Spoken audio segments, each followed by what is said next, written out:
también tan gentiles. Yo me acuerdo de que a lo mejor debía haber llamado a mi madre para que estuviera acá. Se quedaría muy contenta. Así que gracias por la introducción. Yo les pediría su indulgencia para que yo pueda hacer esta primera presentación en inglés. Porque como voy a hablar de KUDO, que es una plataforma sobre la cual he hablado muchas veces en inglés, yo estoy más a gusto para seguir hablando en inglés. Sé que tenemos a los intérpretes, a los cuales desde ya me gustaría agradecer muchísimo. Y bueno, entonces vamos a seguir en inglés. Más tarde, si hay preguntas, por favor, estén a gusto para hacerlas en español también. Y cuando pasemos al panel siguiente, entonces podemos seguir en mexicano. Mira, tengo acá con nosotros a Barry Olsen, que es mi colega de KUDO, ha sido mi profesor en el Instituto Monterrey, y que por encima de todo es casi como que medio mexicano, ¿vale? O sea, habla un español perfecto con un acento mexicano increíble. Así que más tarde yo a ti, Barry, te invito a que participes también y quizás podrás ayudarme con las respuestas a algunas de las preguntas que seguramente van a surgir. Bueno, Entonces ya sabes, paso, Evandro, siempre la orden. ahí está. Gracias, Barry.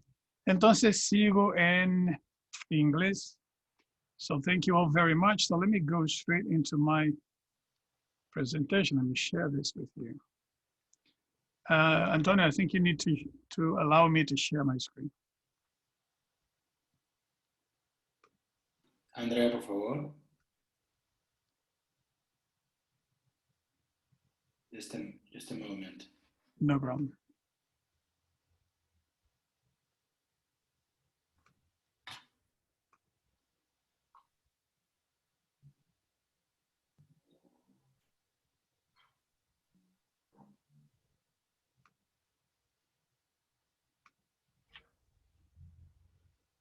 Still am not able to do it. So it says, just a second, please. Okay, great. I'm having trouble a little bit.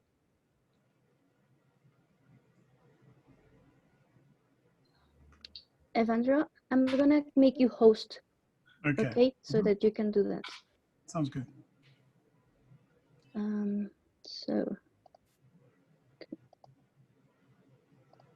Okay, now you're host. Excellent.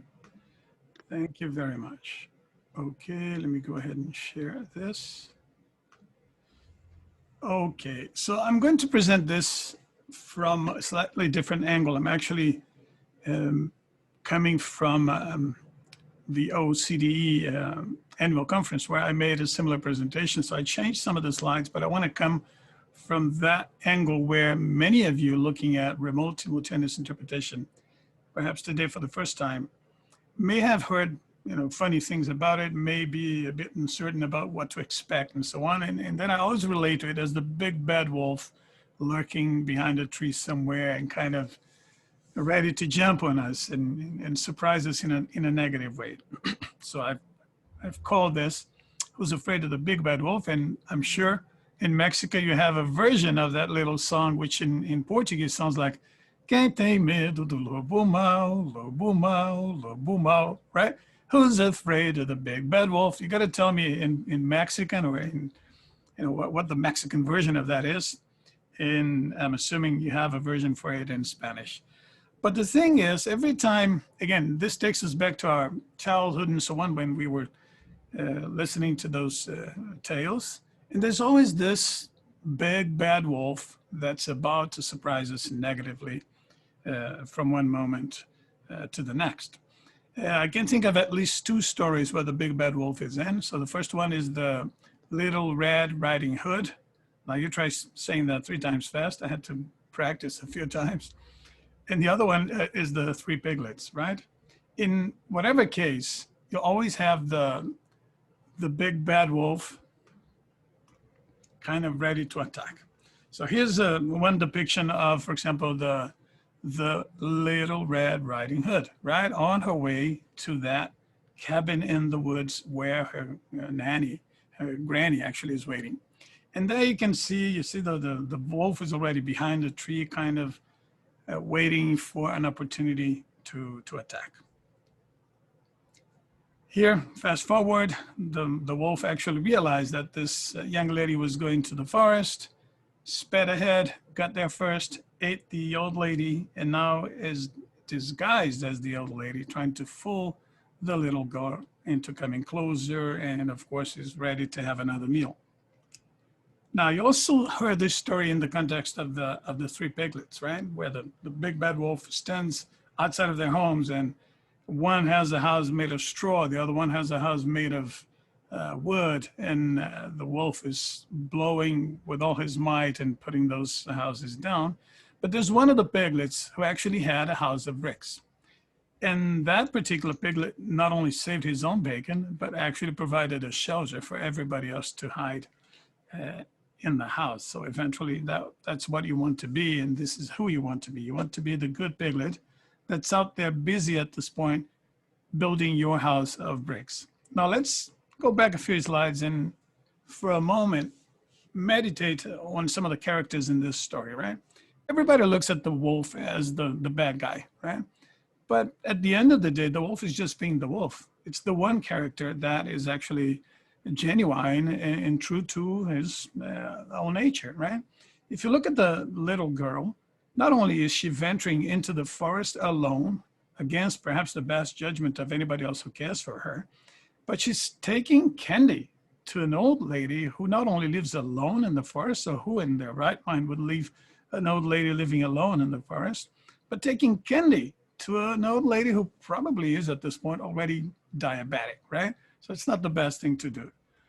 Now they get there, and again, the wolf is just trying to be a wolf and get another meal and so on, but everybody else is kind of doing something they should not be doing. The same with the piglets. You build a house of straw and you hold every expectation that that's going to hold up against the elements, right? And that just doesn't happen.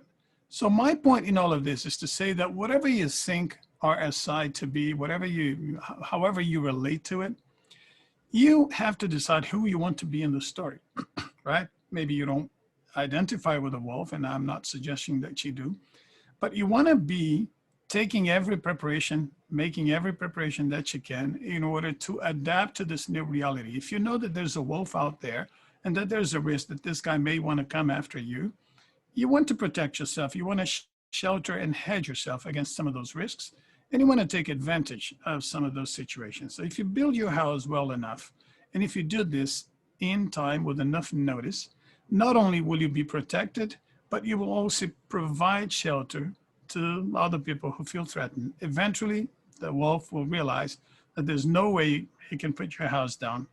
And who knows, maybe he will come in for a cup of coffee and the story might be different. Now, RSI is a big change on the horizon for interpretation, right? But it's not the first one. So if you rewind for about 75 years, we will see that in the wake of World War II, we had the Nuremberg trials, where for the first time, they wanted to try simultaneous interpretation.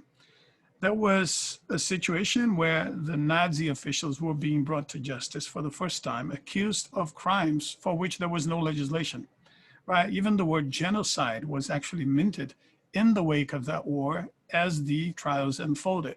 So you didn't have a legislation to pin them against. You had no precedent in history, and the Germans, the Nazis particularly, being so good at propaganda as they were, again, there was also the risk that they could turn the tides in their favor if the judgment was too long, too protracted. So a new system had to be attempted that wouldn't rely on consecutive interpretation where I speak and then I pause and then you speak, because we had 4 languages in the mix. And again, 24 of those guys to put through justice. So it was going to take a while. So a new system had to be invented. IBM came and provided the equipment. Somebody started, kind of putting together a system that would work. But the point I want to make here is that everybody who knew anything about interpreting at that point, the celebrity interpreters, those who had been in the spotlight up until here, the excellent and illustrious interpreter of the time, they all bowed out. Not only did they bow out, but they said, this is not going to work in a million years. And this is risky, this is complicated. And by the way, this can render an interpreter insane. You know, watch out for this and watch out for that. It was a bunch of Cassandras telling you all the horrible stories that could ensue if we try that system. And still we had to try something new. So at the end of the day, it fell to the students, to the young men and women who were just coming, you know, out of school. Some of them hadn't even graduated yet. It fell on them to give it a try. Now, here's a bunch of students, talented with the right language combinations, only they didn't have a reputation to live up to. They didn't have anything to lose, basically. And that was a big opportunity, you know, a year-long contract in front of them. And they said, yeah, sure, we'll give it a try, right? And these were the men and women who rewrote history, right? The Nuremberg trials is the cradle of simultaneous interpretation. A few colleagues can argue that you can actually trace it back to Pavlov before that, before the war, or to the field experiments that we now relate to as the Finley experiments, but never before had the system been organized in this fashion with interpreters taking turns, with the shifts organized in a specific manner. So this is, I continue to see at least, this is where simultaneous interpretation came to be. So this is where our DNA traces back to, if you will. But it was not without struggle. It was not without reluctance. So there was a lot of pushback, and the pushback came not from the people out there, but from the interpreters themselves. If that sounds familiar with what you see out there currently, with the interpreters saying it's not going to work, oh, audio shock, careful about this, you're going to be hurt in the process, and so on, you kind of know what I'm talking about. So you need to take this with a grain of salt, okay?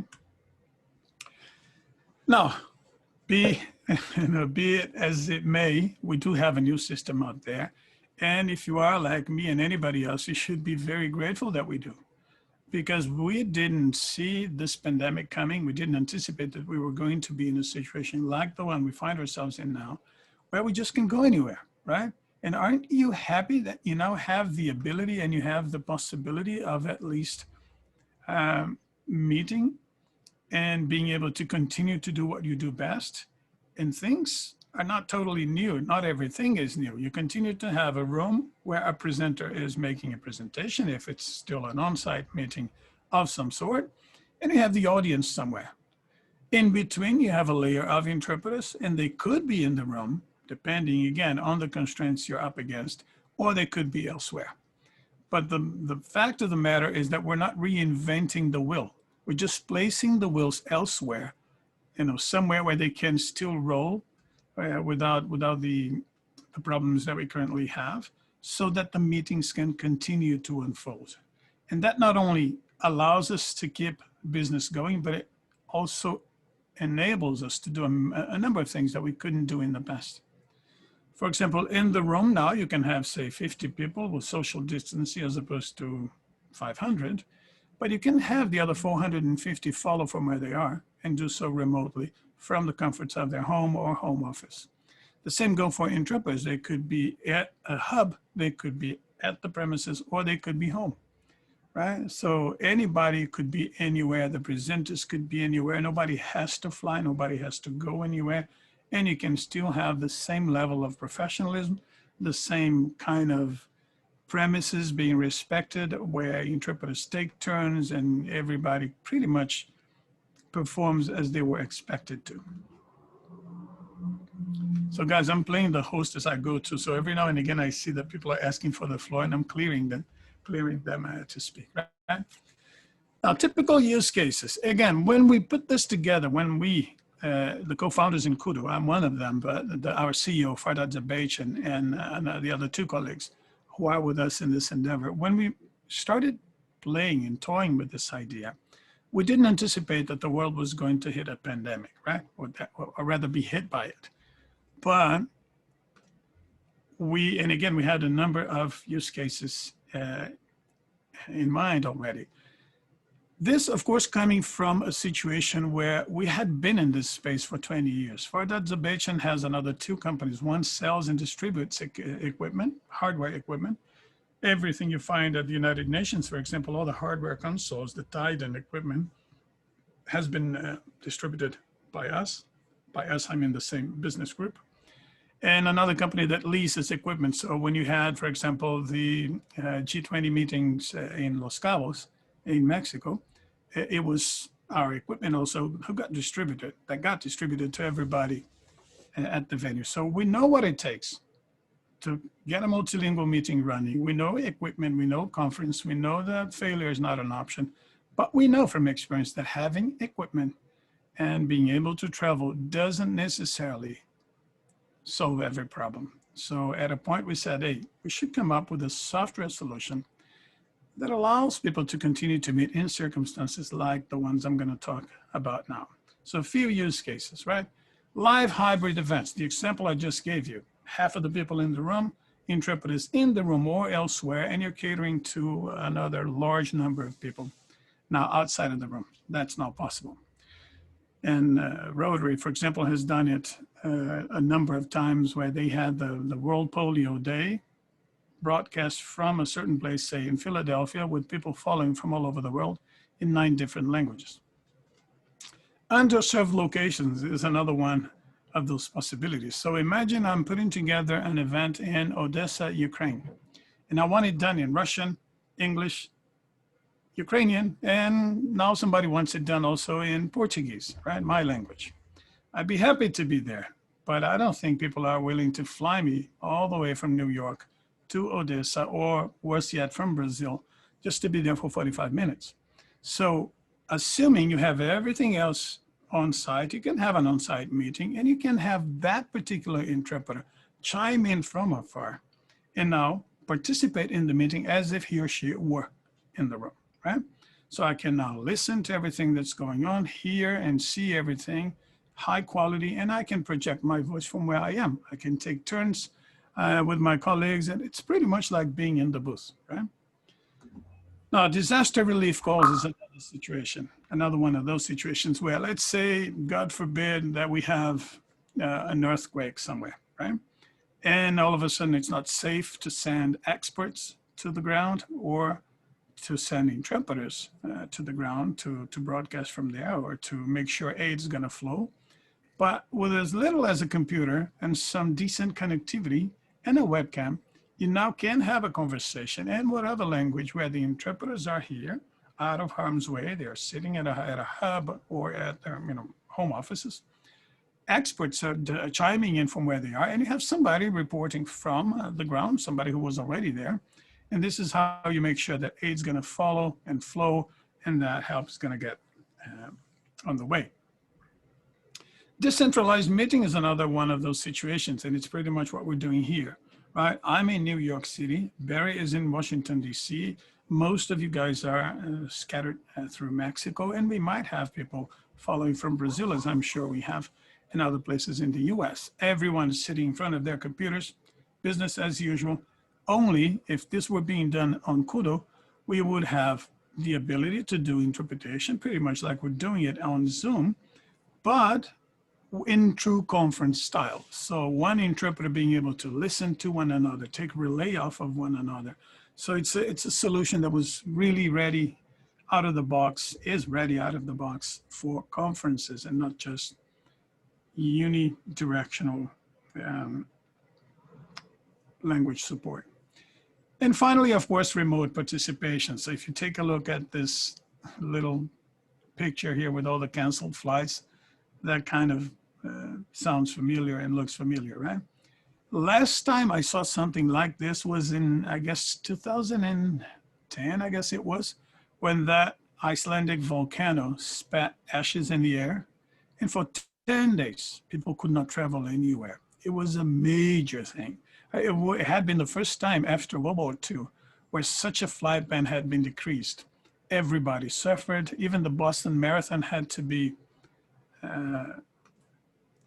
not postponed, but it suffered a great deal, and many events had to be canceled around the globe. Fast forward another 10 years, and lo and behold, we're now dealing with COVID-19, and the situation is 20 times worse.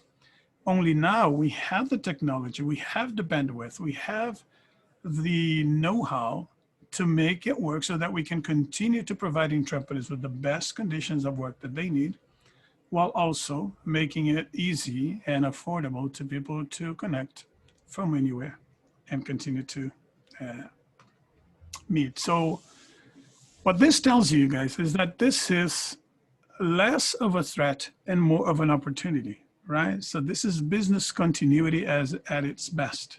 Right? We're not trying to replace anything, and we're not trying to reinvent the wheel. We're just providing wheels that can roll somewhere else for as long as you need. And something else to keep in mind is that in the past, again, it's not the first time we hear about these kinds of solutions, but the first time we heard about it, you would have to have a huge, very expensive studio setup, like a Cisco telepresence. Remember those days? Where, do you guys have questions? No, we're good? We're good. It was just a dog.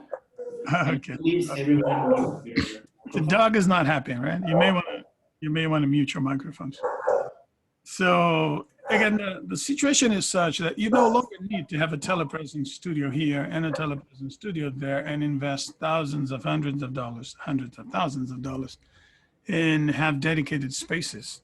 This is off the shelf with whatever you can lay your hands on, pretty much a computer, a webcam, and some decent connectivity plus a microphone, you're off the hook.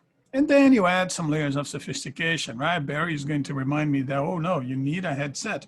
Fine, you need a headset, a good USB headset to increase the quality and make sure the experience is going to be better than it would otherwise be. But the basics are completely off the shelf. So you can meet now anywhere, from anywhere, anytime, in any language, and anyhow, with whatever you have handy, right? You don't need those very special kinds of setup. And of course, you can cover everything else I have on this slide. You can have the polling, you can have the documents shared as part of your presentation. You have the ability to do Q&A and interactivity in whatever language you want. You can archive and record the sessions, and you can provide interpretation, of course. That goes without saying. And there's a lot also that goes into security, into making sure that people are not going to be there if they haven't been invited, and that the people who actually show up are the ones they claim to be, and they're not going to do anything crazy, right? How are we doing so far, guys? Are you all with me still? Yes, I can see. Yes, thank you. Word about technology, right? KUDO provides you with everything else I just said, but again, in terms of what you would expect to ensure a good experience, you can pretty much have everything else on this slide. So I want to start here with latency. Latency being the distance or the time elapsed from my saying something and you're hearing something in whatever language. Latency, when we tested under lab conditions in KUDO, was down to 174 milliseconds. What that means is that if I'm standing in front of you and I'm speaking the same language through KUDO, you are going to hear me in that language with a little bit of an echo, but it doesn't really disturb you. It's almost like getting it stereo, right?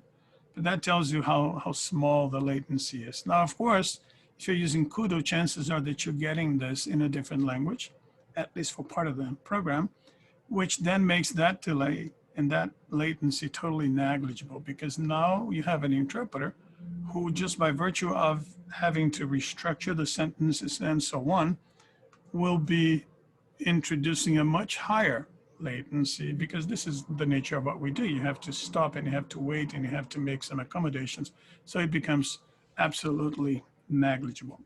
A few more things on this slide. KUDO also comes with what we call an audio fallback feature, meaning that if your connectivity, for whatever reason, starts to oscillate and falter, the audio will remain strong. Video may suffer for a half of a second. It may get pixelated. It may even freeze, but the audio is going to be strong at all times. This is to ensure that interpreters will continue to be able to hear every nuance in the voice, and that participants will not have half of their content cut out of the equation just because the system wants you to look good.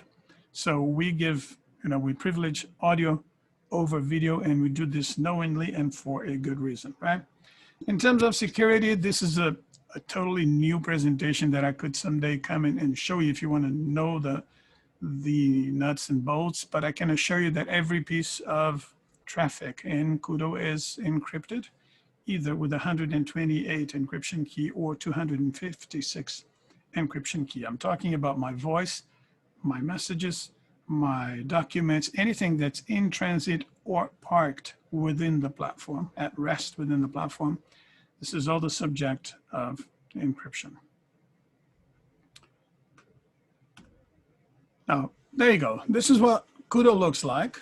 So for the participant, right? So basically it's a video collaboration platform like any other, and you could do anything on KUDO that you can do in any other video collaboration platform. You can share documents, you can chat, you can send group or individual chats, you can do polling, you can do vote in a very serious manner and in a very specific way, because we now cater to large organizations like the OAS and like the World Bank and the UN, and they have very specific requirements when it comes to voting. But the beauty of it and what makes KUDO different is that you have this language selector button with English, and then with one click, you go from English, say, to German, and you're now listening to the voice of an interpreter or to somebody who's speaking German on the floor. So you don't have to be hopping channels. You just sit there, select your language, and it's now seamless, right? And it's all simple. Guys, I have 3 people in the waiting room. Is there anybody who could go there and bring them in, or should I have to do that? I'm afraid that we made you host, and for some reason the session don't have one host. Yeah, I'm already solving that problem. You But, have? But in this case, you will have to let them in. Okay, so let me see. Fräulein, somebody called iPhone, and somebody called Connie. Be very welcome. I just cleared everyone in. Okay. Okay, so this is what the interface looks like. You can follow presentations, you can follow the live video, and you can go full screen. You can do a number of other things, right? And this is what it looks like if you are an interpreter. Actually, this picture is slightly outdated. We now have a few more bells and whistles here for the interpreter. We have something, for example, that allows you as an interpreter to listen to the floor and your booth mate at the same time. But basically, for those of you who are interpreters, you're looking at a different interface. You've got a different link. You're in the conversation now. You can see everybody who is on the call. You can zoom in on somebody who's speaking and follow just that person specifically if you want to follow the, more closely, the lip syncing and so on. You have full control of your microphone. You can mute it, you can cut it, you can go from the floor or from an incoming different channel. If somebody's speaking, say, a language you don't understand, Arabic, you can go to a different incoming channel, hear what another interpreter is saying, and then from that language, you continue to go into yours. So this is where you select your outgoing channels. You can go in more than one direction at any point in time, and you can take from the floor or from any relay channels. So again, this is what makes it, for example, different from the experience the interpreters today have on Zoom, because they can only hear to the floor and go both ways, but they could not listen to one another unless they do some sort of an impromptu setup where they have a few more gadgets that they connect to this. KUDO is, again, unlike the others, already prepared to handle the complexity of a true multilingual meeting. And you also have this handover button, which means that if I'm not sharing the booth with a colleague physically co-located with me, I can still take turns without having to chat and without having to send a WhatsApp message to say, are you ready? Yes, well, when you're ready, tell me this. You don't have bandwidth to be typing all of that. So we came up with a system where you just click on the handover button. The colleague's gonna get a beep indicating that, hey, I'm about to send this to you. Are you ready? With another beep and a button click, you indicate that you're ready. I get 2 beeps and I send it over to you. No chatting necessary. It's all seamless. Easy does it, right? Now, when we started KUDO, we didn't anticipate, again, that the world was going to be in the situation we find ourselves in.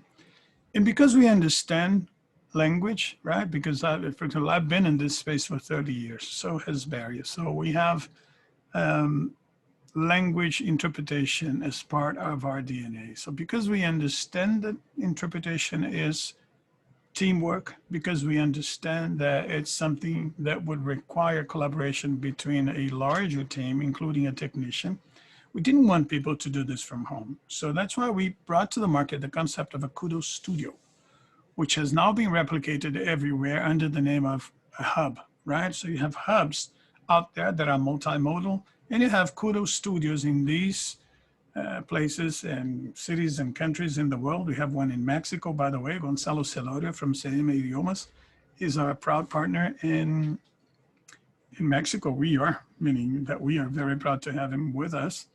And we have added a few more since this slide was compiled. We now have added Greece, and we have added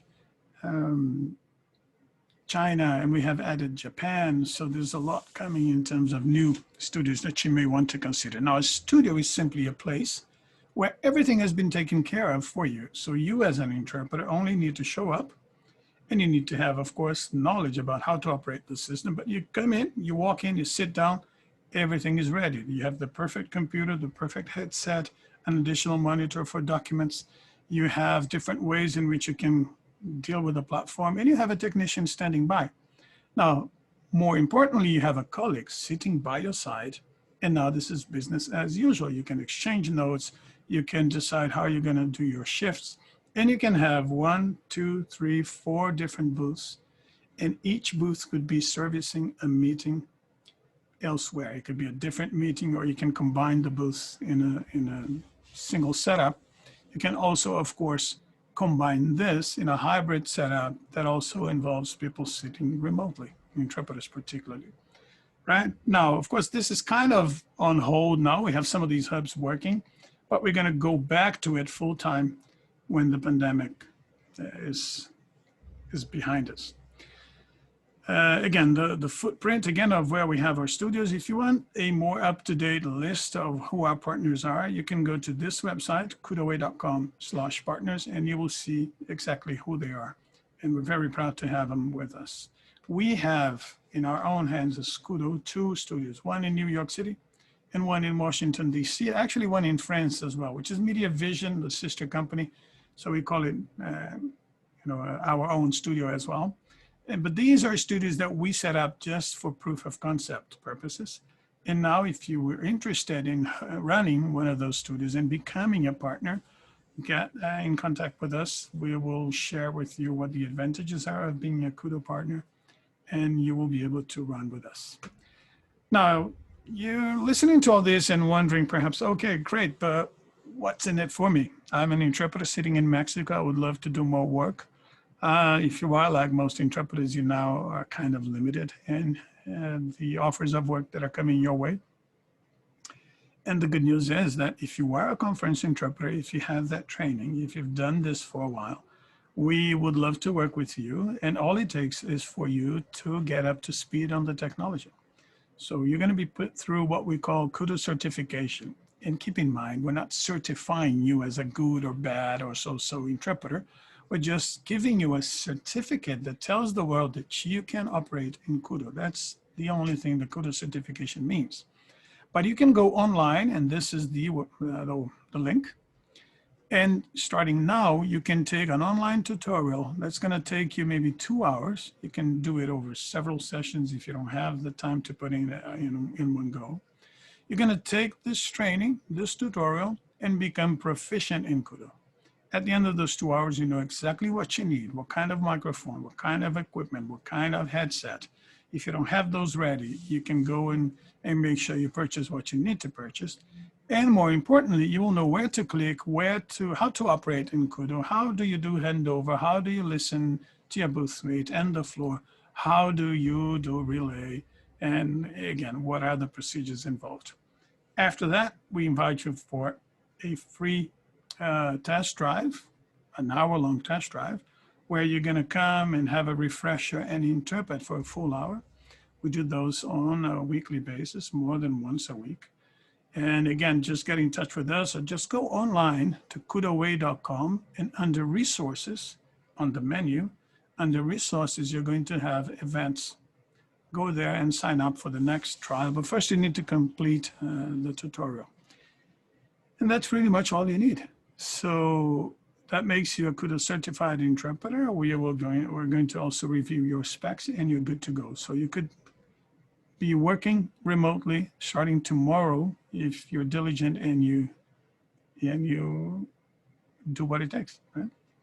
Now, when it comes to the interface, as I said, you can control it with your mouse, you can control it with your hands, even if it's a touchscreen computer, you can deal with it through keyboard shortcuts, you can do many different things. We have, as of late, introduced also a piece of hardware. So if you are old school, or if you don't want to be touching things with your hands on a screen, or mouse doesn't sound enough for you, you can actually now buy a Titan console for interpreters operating on KUDO. This is a partnership between us and Titan, guys, is the same company that supplies all the hardware consoles for the UN, for several rooms in the IMF headquarters, for the World Bank, and for the French Senate. So this is high quality, high-end equipment, and it's been optimized to work with KUDO. So you buy one of those pieces, you connect it to your computer with a USB, you do the main configuration on the computer here, set your languages and so on, and the rest you can all do just by relating to a piece of hardware like in the old days, right? So if this is appealing to you, again, it's available already now from our store. And these are some of the things that it allows you to do. It's very easy, and you have that feel of being in the booth and touching things with your hand. Now, a couple of important slides for us as interpreters, and with that, I'm going to end, and we can have, can ask me questions. We, as I said, we have interpreters at the core of everything we do, right? This is the second item on the top line here. TERPs, or interpreters, as TERPs is well, how the military in the US call their interpreters. Interpreters at the heart of our success. So the reason, again, the fact that I am an interpreter, the fact that Barry and others who are in KUDO are interpreters. We now have added Claudio Fantinuoli as well, who is a big researcher in interpreter to the team. So that tells you right off the bat that we don't want this to be a tool that gets imposed on the interpreters. We understand language, and we understand what it takes for an interpreter to do a stellar job. And we're looking into those things and developing the platform in partnership with interpreters. Everything you find in KUDO is the result of consultancy and exchanges with the interpreters dating back to all my days in the ITU and the UN, when the seed of what we now have as KUDO was planted. Not in ITU, but again, ITU was experimenting with remote participation. I became involved with this. I started negotiating with the interpreters so that they would even try. And it's the only organization that was successful in actually introducing it as a staple of their meetings. Of course, now everybody has to go there, and they're finding and adapting. Many of them are working with KUDO. But keep in mind that this is a collaborative offer and a collaborative conversation and system where you will be able to continue to provide your feedback, and we will act on it. Now, most important is this first item here. When it comes to KUDO, we want you to keep what works. We're not here to impose a change just for the sake of showing that we can effect change, right? Change is good when it's needed. When there's no need for change, you don't want to impose a change for no reason. I'm always reminded of that joke that we tell in Brazil that, the Boy Scouts, they're always asked to do a good deed every day, right? So they try to take, food to the homeless or whatever, or they try to help an old lady across the street. And then one day, this guy, the master asks all the Boy Scouts, okay, what was your good deed yesterday? And they said, well, I helped an old lady across the street. Well, congratulations, that's very kind of you. John, what did you do? Well, I helped a lady across the street as well. Oh, very nice, and so on. And Pablo, what about you? Well, I actually helped an old lady across an avenue. Oh, is that so? Yeah, you know, at the end of the day, everybody had helped an old lady cross the street. And then they said, listen, I'm getting a pattern here. Why is it that every one of you was kind of trying to get the lady across the street? And then they said, because the lady refused. She didn't want to get to the other side of the street. We had to drag her. Right? So you don't want to be the person who's dragging people into places where they don't want to go. This is for those cases where you have to find a solution. You need to take this to somebody who was on the other side of the world. One of the interpreters could not travel, and you just need to accommodate, right? This is why we developed KUDO. If you have the budget and you have the installations and you have the equipment and you have the interpreters around and everybody is willing to fly and be there, by all means have an on-site meeting. It feels a lot better, right? So why not have it? So if you need to do it in a hybrid setup, you can do so as well. But we also go for the working conditions, right? We don't want this to come to the detriment of everything you want to have as an interpreter. We don't want this to be a race to the bottom in terms of rates. We don't want this to be a situation where interpreters are being asked to do things that they are not supposed to do. We don't want the quality of sound to deteriorate just to cut corners. So you can count on us and not to have it be so. The same goes for rates, guys. Your rate it will continue to be in your hands. We're not going to dictate rates. It will continue to be a matter of free negotiation with you. And of course, we understand that this is teamwork and that we need to continue to provide you with the possibility of working from a hub to the extent possible. So we'll coming back to that in the future. I've spoken about the business partnerships, the KUDO studio partnerships, and in case you want to become a partner, we are actually eager to talk to you. But one thing that I want to leave you with as I close this is KUDO is not for amateurs. I say here KUDO is not for beginners, but beginners is a misnomer. You can be a beginner. You can be fresh out of school and still have all it takes to do interpretation. You've been trained in it. You have the necessary basic experience and technique.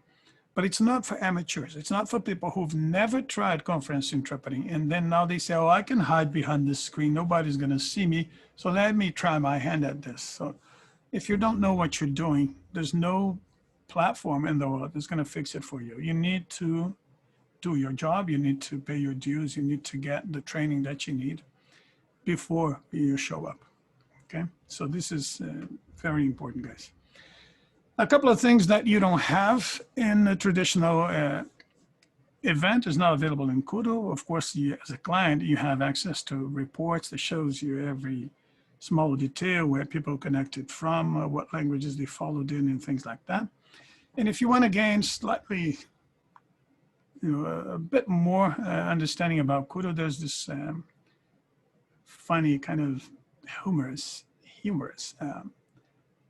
video that we created that tells you what the situation could be when you're trying to struggle through a language you don't understand and what happens after you introduce KUDO. So feel free to follow the link when you have a minute, okay? So I hope I haven't spoken too much. It's not 1 o'clock. We still have at least 10 or 15 minutes for questions. And I'm happy to entertain your questions. Do get in touch with us if you need anything else. Interpretation at kudoway.com. This is wrong, okay? So it's always kudoway.com. So if you're an interpreter and you need more information, there you go. It broke into the other line here, but it's all KUDO, okay? So I'm going to stop sharing here. Thank you all for your attention. Feel free to ask me questions in Spanish or English or Portuguese if you want to go there. I appreciate it, Antonio. Thank you so much. Thank you so much, Evandro. Thank you for that wonderful, very clear presentation. Si alguien tiene preguntas, por supuesto pueden utilizar el chat. Tenemos un par, de hecho. Yo estoy interesado, bueno, antes quisiera subrayar algo que mencionaste sobre la perspectiva del intérprete que hay detrás de KUDO. Es los comentarios, es lo que todo el mundo comenta, que es una consola como business as usual, que sin lugar a dudas se ve, se nota que está hecha por intérpretes para intérpretes. Y me interesa saber, sin compartir información financiera privilegiada, ¿qué tan grande fue el salto en uso, en sesiones por la pandemia y se ha sostenido? Es decir, no es pasajero. Este salto, ¿crees tú que es hacia donde se dirige permanentemente la interpretación? Tu micrófono está muteado, lo siento.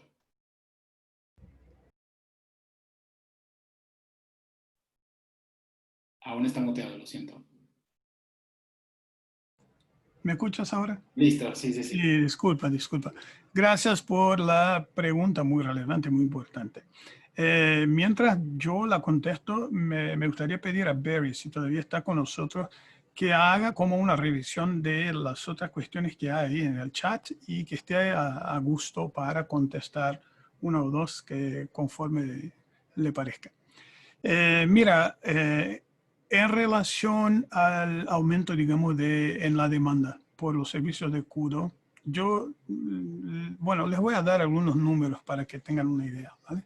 Antes de la pandemia, hacíamos como 200.000 segundos de reuniones mensuales. Ahora, casi como 6 meses después, estamos haciendo como 50 millones de minutos al mes. O sea, no sé ni siquiera cuántas veces esto representa en términos de aumento, pero es algo absolutamente espantoso en lo que tiene que ver con la demanda. Pero si me preguntas si de hecho es algo sostenible, yo lo que veo en términos de padrón, digamos, es que las personas despacio se van acostumbrando a hacer las cosas de manera virtual. O sea, la pandemia nos ha dado la posibilidad de meter, como se dice en inglés, the foot in the door, ¿vale? O sea, de abrir la ventana y mostrar, mira, esto se puede hacer, hay otra manera de hacerlo. Entonces, yo dudaría mucho que al final las empresas vuelvan completamente a hacerlo solamente como lo hacían antes.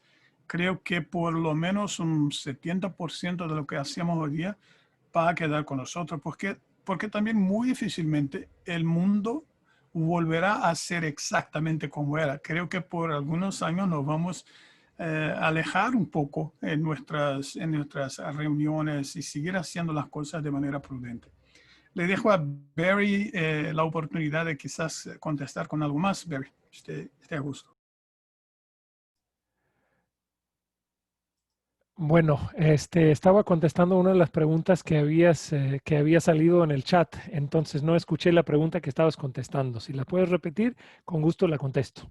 Sí, no, tenía que ver con cuál había sido el aumento en términos de utilización y si es algo sostenible, si es algo que al fin y al cabo se va bueno, vamos a volver a algo como era antes. Bueno, de nuevo, básicamente estoy tratando de ver una bola de cristal y luego decir cómo va a ser. No soy futurólogo, pero basándome en lo que hemos visto hasta el momento, yo diría que la interpretación a distancia no va a desaparecer. Ahora, yo opino que en algún momento, cuando ya pasemos por la pandemia, ya tengamos una vacuna y todos queremos tener esa interacción humana, eso es normal. Lo que vamos a ver es un proceso de establecer qué es lo que realmente va a requerir presencia, si realmente vamos a tener que estar ahí en persona para alguna reunión o si realmente podemos realizar la reunión utilizando una videoconferencia. Pero estoy completamente de acuerdo con lo que dijo Evandro, que realmente ya hemos entrado en esto y la interpretación a distancia no va a desaparecer. Puede que cambie un poco la cantidad de interpretación a distancia inmediatamente después de la pandemia, pero lo que ustedes están viendo es una nueva modalidad que no va a desaparecer. Muy bien, tenemos preguntas en el chat, algunas personas preguntan sobre la certificación. Preguntan si se puede estar certificado y trabajar de casa, no necesariamente en los KUDO Studios, ¿verdad? Verdad, verdad. Sí, este es un cambio que hemos introducido desde que empezamos con la pandemia, ¿vale? Porque no hay otro medio. Tenemos que darle a la gente la posibilidad de trabajar desde casa. Lo que hacemos es una certificación individual, o sea, más tarde, cuando de hecho una persona va a presentarse en una reunión, o ya sea una reunión en KUDO o una reunión para un cliente de KUDO, nosotros hacemos como un sound check para cerciorarnos de que de hecho el equipo más que todo esté de acuerdo, para saber si la persona va a sonar bien, si la cantidad de banda ancha es suficiente y todo esto. Pero sí, sí puede hacer desde casa. Dos preguntas más que he visto acá en el chat y que a mí me parecen muy relevantes y quizás se me ha escapado en la reunión, es saber si puede hacer interpretación consecutiva además de la interpretación simultánea. Poder hacerse sí se puede, pero sería un uso muy poco apropiado de la herramienta. O sea, sería caro, quedaría caro, porque al final si vamos a hacerlo de manera consecutiva, no hay necesidad de una plataforma que le garanta al intérprete esta invisibilidad. O sea, podemos estar todos en Zoom o en otra plataforma y el intérprete entonces estaría ahí. Y acá tenía otra pregunta con relación a ver si la encuentro otra vez. Sí, vale, si KUDO contrata a los intérpretes o si solo trata de darle a clientes la tecnología. De hecho, somos una empresa de tecnología, o sea, a nosotros nos gusta fornecer los insumos, o sea, fornecer la plataforma para que otros clientes entonces hagan sus reuniones. Pero nos pasa muy a menudo el caso de que el cliente no sabe nada de interpretación, tiene necesidad de una reunión casi que inmediata y entonces recurre a nosotros para que nosotros entonces le dimos la plataforma y por encima los intérpretes también. Entonces ocurre con menos frecuencia, pero con alguna frecuencia que a KUDO le toque contratar a los intérpretes también. Entonces, pero sería un error quedarse en la plataforma como intérprete certificado de KUDO y esperar que KUDO le llame para que, bueno, contar con que KUDO le va a llamar todo el tiempo para darles trabajo. No, al intérprete le toca hacer saber a sus clientes que ahora puede hacer las cosas de manera distinta y entonces presentarle al cliente la plataforma desde un punto de vista de que, mira, esto se puede hacer, acá las posibilidades que tienen ustedes de hacer una demostración y cosas así, y con esto avanzamos. ¿Vale? Quizás, Barry, tú les podría dar una idea de cómo se hacen las demostraciones. Bueno, de la plataforma, como yo creo que habías mencionado, que tenemos paneles todos los días, o sea, de lunes a viernes. Si quieren ver una demostración de cómo funciona la plataforma, simplemente es cuestión de inscribirse en nuestro sitio web y van a recibir una invitación y la demostración dura 1 hora. Y pueden ver cómo es que funciona la plataforma desde el punto de vista de un usuario, ¿verdad? Básicamente funciona así. Agregaría una cosa que contesté una pregunta sobre cuáles son los paquetes que ofrecemos.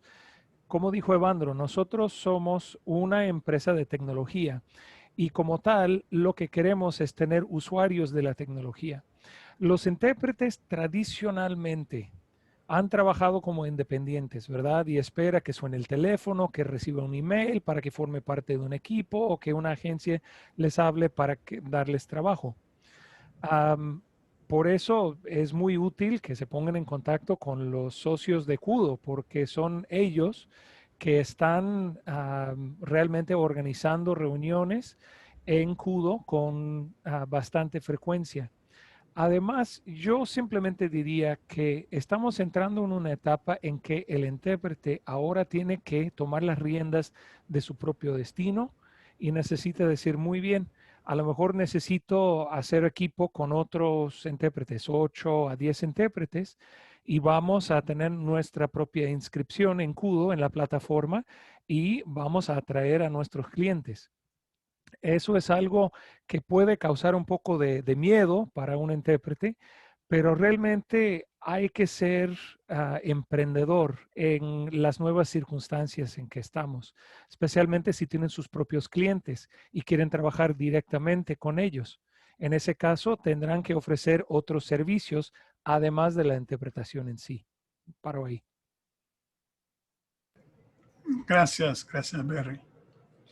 Y acá también, Antonio, preguntas en relación a si se puede hacer, si solo se puede hacer interpretación de conferencias o si se puede hacer también interpretaciones médicas. Si puede hacer interpretación médica, que sea de conferencia, o sea, en simultánea, ¿vale? Si no es el caso, entonces estamos en la figura anterior de que si vamos a hacerlo de manera consecutiva, no hay quizás necesidad de que lo hagamos en KUDO. ¿Vale? Exacto. Lo especificaste, no es una plataforma para novatos, no es una plataforma para principiantes. Por lo mismo se presta más al entorno de las conferencias magistrales y demás. Pero Exacto. bueno, me temo que nos hemos quedado sin tiempo. Podríamos, cuando el tema es de tecnología, pues podemos hablar y hablar y hablar. Todas las preguntas que recibimos en el chat se las enviaremos por si alguna quedó sin responder.